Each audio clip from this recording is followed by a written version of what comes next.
En effet, en 20 ans, et plus particulièrement à l'ère de Sa Majesté Mohammed VI, le royaume se trouve dans une position incomparable parmi les pays de la région en termes de développement.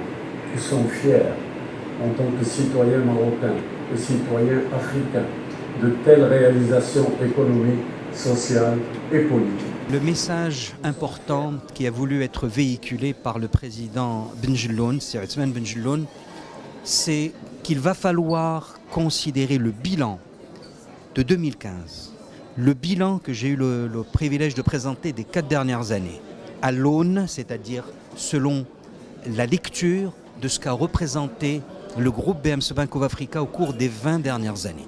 Et c'était le sens du message de Sir Othmane.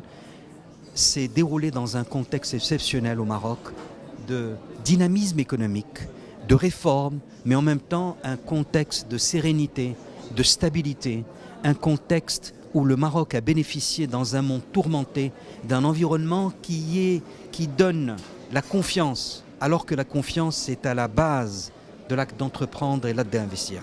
Je vous invite à analyser le bilan des institutions financières comme la nôtre.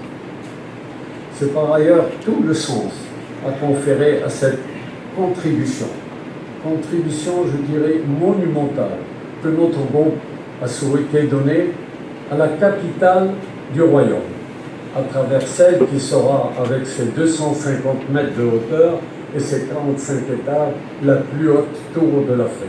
Notre plan stratégique de développement 2016-2020 va être présenté dans les prochaines semaines au conseil d'administration et qu'on comprendra alors pourquoi nous ne pouvons pas en parler. En revanche, ce que nous pouvons dire, c'est que le plan stratégique de développement 12-15 a réussi et que les grandes orientations qui ont été dans ce plan vont être poursuivies. Nous n'allons pas renier des choses qui ont marché. Bien entendu, gardons en tête que le groupe BMC Bank of Africa a désormais une vocation panafricaine.